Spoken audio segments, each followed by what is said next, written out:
Hello everyone. రీసెంట్గా ఒక important report release అయింది. దాని పేరు CGGI. It stands for Chandler good governance index. ఈ రిపోర్ట్లో ఇండియాకు వచ్చిన rank 49 out of 104 countries. So ఏంటి ranking? Chandler good governance index అంటే ఏంటి? వీళ్ళు మెయిన్గా తీసుకున్న క్రైటీరియన్ ఏంటంటే the capabilities of the government and the outcomes. ఒక కంట్రీలో గవర్నమెంట్ యొక్క క్యాపబిలిటీస్ ఎలా ఉన్నాయి, at the same time capabilities ఉంటే సరిపోదు, ఆ ఇంప్లిమెంటేషన్ అయిన తర్వాత రిజల్ట్ ఏమైంది అంటే the capabilities of the governments and the successive results, outcomes. దాన్ని క్రైటీరియన్గా తీసుకుని వీళ్ళు స్టడీ చేసి రిపోర్ట్ రిలీజ్ చేశారు. అందులో 104 కంట్రీస్ స్టడీ చేస్తే ఇండియా ర్యాంక్ వచ్చి 49th ర్యాంక్. టాప్ ర్యాంక్ వచ్చి ఫిన్లాండ్కి వచ్చింది. ఈ రీసెంట్ ఇయర్స్లో ఇండియా యొక్క మేజర్ ఫోకస్ మనందరికీ తెలుసు, civil service innovation plus capacity building అనేది మెయిన్గా మనకి ఫోకస్గా ఉందని మనందరికీ తెలుసు. లాస్ట్ కొన్ని వీడియోస్లో కూడా నేను దాని గురించి చెప్పాను, గవర్నమెంట్ ఎజెండా దేని వైపు ఉన్నది. అయితే ఈ స్టడీ రీసెంట్గా 7 ఫ్యాక్టర్స్ని కన్సిడర్ చేశారు. 7 పిల్లర్స్ అంట. Leadership and foresight, robust laws and policies, strong institutions, financial stewardship, attractive marketplace, global influence and reputation, and helping people rise. So these are the 7 pillars which are taken into consideration when the study was done and the report was released. India ranks 49. This report is called CGGI. It stands for Chandler Good Governance Index. ఈ reports అన్నీ కూడా competitive exams కోసం మనం చదువుకోవాల్సిన అవసరం ఉంటుంది. Rankings ఏవైతే ఇస్తారో, for example అది ఫుడ్ సెక్యూరిటీ ర్యాంకింగ్ అవ్వచ్చు, లేకపోతే రీసెంట్గా నేను చెప్పిన ఈ హంగర్ ఇండెక్స్ రిపోర్ట్ అవ్వచ్చు, press freedom of the press అది రిపోర్ట్ అవ్వచ్చు. రకరకాల రిపోర్ట్స్కి సంబంధించిన ర్యాంకింగ్స్ అనేవి మనం ఎగ్జామ్స్ కోసం చదువుకోవాలి. Apart from these rankings and the reports released by various organisations, ఇండియాకి సంబంధించి గుడ్ గవర్నెన్స్ ఇండెక్స్ అనే టర్మ్ మనం ఇక్కడ ప్రస్తావన వచ్చింది కాబట్టి నేను లాస్ట్ వీడియోలో కూడా, గతంలో కొన్ని వీడియోస్లో కూడా చాలా క్లియర్గా ఎక్స్ప్లెయిన్ చేశాను. కోవిడ్ పాండమిక్కి సంబంధించి ఇండియన్ గవర్నమెంట్ తనకు ఎంత వీలుంటే అంత కాంట్రిబ్యూషన్ చేస్తున్నదన్నది వాస్తవం అయినప్పటికీ ఆన్ ఎ పర్సనల్ నోట్, ఒక పర్సనల్ లెవెల్లో నాకు అనిపించిన ఒక 6 to 7 ఇంపార్టెంట్ డిమాండ్స్ అని అనుకోవచ్చు. లేకపోతే if government does these things definitely it will help people అని నేను నమ్మే ఒక 6-7 పాయింట్స్ని ఈ వీడియోలో మీతో షేర్ చేసుకోవడానికి ప్రయత్నం చేస్తాను. ఫస్ట్ది వచ్చి నేను లాస్ట్ టైం కూడా చెప్పాను, మైగ్రెంట్ లేబర్స్కి సంబంధించి ఒక పెద్ద క్వశ్చన్ మార్క్లా అయిపోయింది. రీసెంట్గా ఒక స్టడీ రిపోర్ట్లో కూడా చెప్పింది ఏంటంటే 70+% households have migrant labours. So migrant లేబర్స్కి మనం ఏ పాలసీ ఫాలో అవుతున్నాం? What is the policy of the Indian government? ఏదైనా ఒక పాలసీ అంటూ ఉందా? ఉంటే ఏంటో policy? At the same time ఆ పాలసీ పేపర్ మీద మాత్రమే ఉందా, నిజంగా మైగ్రెంట్ లేబర్స్కి రీచ్ అవుతుంది? ఎందుకంటే లాస్ట్ ఇయర్ మనం 2020 పాండమిక్లో we have seen the struggles being faced with the migrant labours. వాళ్ళు కొన్ని hundreds of kilometers they were walking on the highways with the small kids on the roads.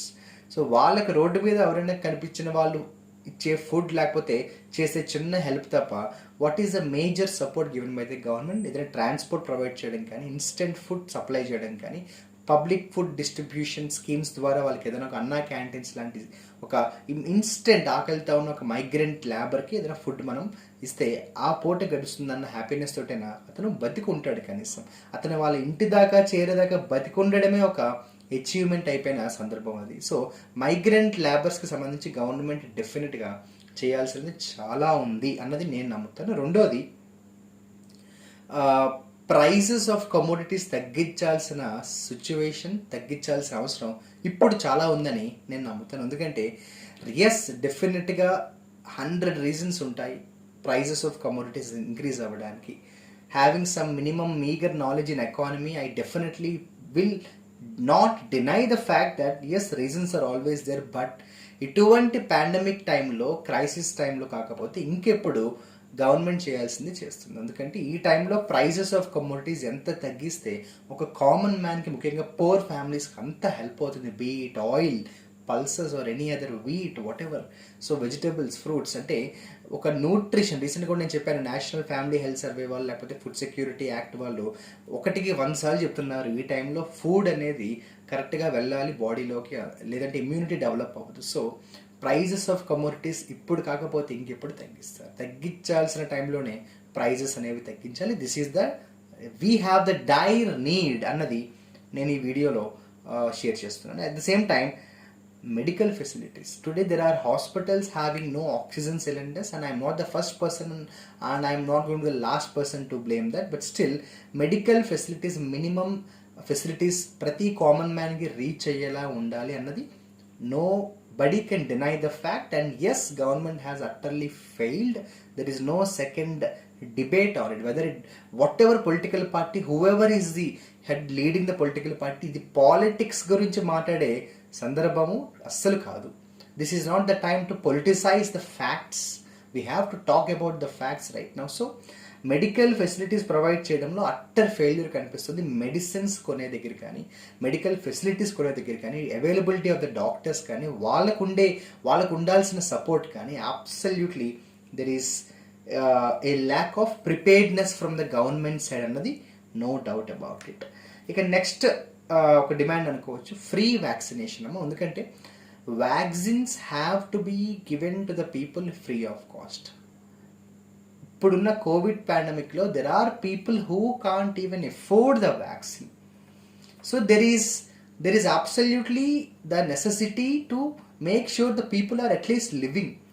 ఎందుకంటే supreme court కూడా అనేక సార్లు జడ్జిమెంట్స్లో చెప్పింది, right to life is a fundamental right and it's a responsibility of the successive governments to ensure this fundamental right.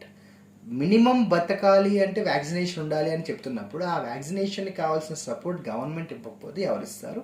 ఇప్పుడు కాకపోతే ఇంకెప్పుడు ఇస్తారు? So free vaccination is important. ఎందుకంటే ఇప్పుడున్న ఇండియాలో ప్రాబ్లం ఏమైంది, there is no proper policy from vaccination. ఏ vaccine use చేయాలి, ఒక్కొక్క స్టేట్ ఒక్కొక్క స్టైల్ ఫాలో అవుతున్నారు. There is no uniform policy. రీసెంట్గా సుప్రీంకోర్ట్ ఆఫ్ ఇండియా కూడా గవర్నమెంట్ ఆఫ్ ఇండియాకి గట్టిగా అడిగింది ఏంటంటే, why don't you have a uniform policy, whether it is about the lockdown announcement or whether it is about the vaccination or what ever, have a uniform policy. Of course కొంతవరకు state సబ్జెక్ట్లోకి వెళ్తుంది health అనేది, but still there has to be uniform policy. And నేను last ఒక వీడియోలో కూడా చెప్పాను, government ఏ relief package announce చేసినప్పటికీ ఇన్స్టెంట్గా వెళ్ళాల్సినవి ముందు వెళ్ళి అవి తర్వాత ఎప్పుడైనా వెళ్ళాలి. సో కరెంట్ బిల్స్ అనేవి ఈ టైంలో government has to support the people. At the end of the day నాకు తెలిసిన వాళ్ళు కొంతమంది మా అపార్ట్మెంట్లోనే లాస్ట్ మంత్ అపార్ట్మెంట్ వాచ్మెన్తో మాడుతున్నప్పుడు అతని జాబ్ పోయింది, he is in the house and he has a family with 2 kids. So current bill government కడితే బాగుంది కదా సార్ అన్నమాట. Yes, I'm convinced.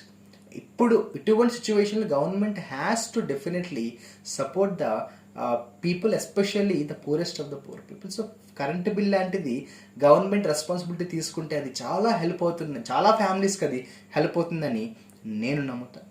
At the same time free masks and free sanitizers have to be supplied by the government. ఇప్పుడు అయితే కొంతమందికి అనిపించవచ్చు, ఇదేంటి sir అన్ని గవర్నమెంట్ చేయాలన్నారు కదా. నేను ఎప్పుడు కూడా వెల్ఫేర్ స్కీమ్స్కి లేదంటే ఉచిత పథకాలు, ఉచిత హామీలకు వ్యతిరేకం. నేను డే 1 నుంచి చెప్తూ వచ్చాను. ఎందుకంటే అవి జరగడం వల్ల ఇటువంటి టైంలో క్రైసిస్ వచ్చినప్పుడు, పాండమిక్ వచ్చినప్పుడు గవర్నమెంట్ చేతులు ఎత్తేస్తుందని నేను 100 సార్లు చెప్పాను.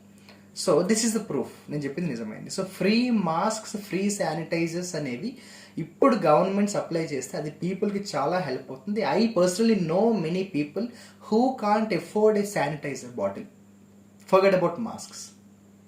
సో ఇలా దెర్ ఆర్ సమ్ ఇక belonging to the teaching fraternity, I always come first to demand a uniform national wide policy to protect the private teachers, because many private teachers who have lost the jobs since last year pandemic still are jobless. What kind of policy, national policy, is being designed by the government? Does it exist at all? And still many more, but I don't want to make this video completely a video demanding different things. But still recent గా వచ్చిన రిపోర్ట్లో good governance index అనే word వాడారు కాబట్టి నేను దానికి దగ్గరగా ఉన్న రిలేటెడ్ పాయింట్స్ని, my personal points I have try to share with you. But still at the end of the day, this is a time for everybody to have a mutual support, whether it is government or doctors or police people or common man, anybody, irrespective of. This is a time where we all have to stand united. We are the one, we have to stand united to fight the crisis, but not at the cost of anybody's negligence, be it the doctors, be it the common man, be it the government, be it the police. Thank you.